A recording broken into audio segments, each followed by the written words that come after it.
Alors, on y va pour la dernière partie, marge, wrap et ordre ici. Donc, encore une fois, on va avoir un peu de style de base avec une bordure, un background et une hauteur de 150 px pour bien qu'on voit nos éléments. Ensuite, donc, on va descendre en dessous, on aura des conteneurs avec Flexbox et des items en dessous.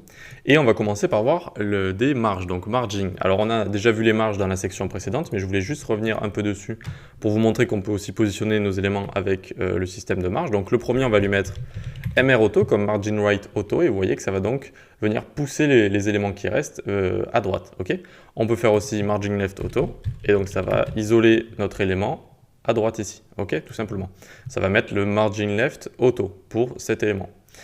Ensuite, donc, on a le même combat pour Margin Top et Margin Bottom. Donc ici, on peut faire MB Auto, hop, et donc ça va venir pousser les éléments ici. Et là, MT, donc au dernier, on va lui mettre MT Auto, tac, et ça va venir l'isoler en dessous.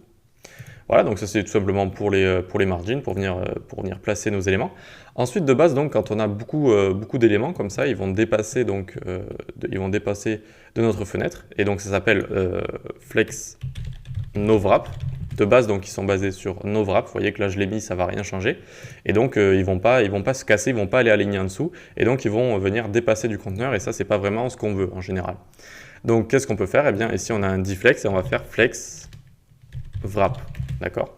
Et hop, ils vont venir se wrapper en dessous dès qu'ils vont dépasser du conteneur. Vous voyez? Tac, tac, tac, tac, tac, tac, tac. Voilà, donc ça encore, c'est avec Flexbox. Donc c'est une propriété Flexbox qu'on utilise avec Bootstrap, tout simplement.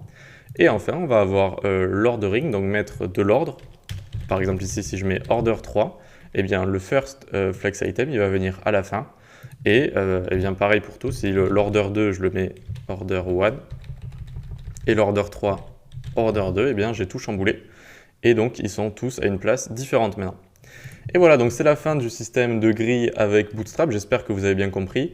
Encore une fois, posez des questions si vous en avez. C'est un peu le pilier le plus dur à comprendre de Bootstrap, notamment la première leçon. N'hésitez pas à revenir dessus si vous avez des petits problèmes. Donc je mets le bac à sable version terminée, je vais le mettre en ressources aussi.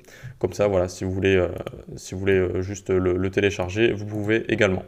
Et nous, on se donne rendez-vous pour la prochaine section. On va voir tout ce qui est des composants comme les boutons, les formes, etc., etc. avec Bootstrap.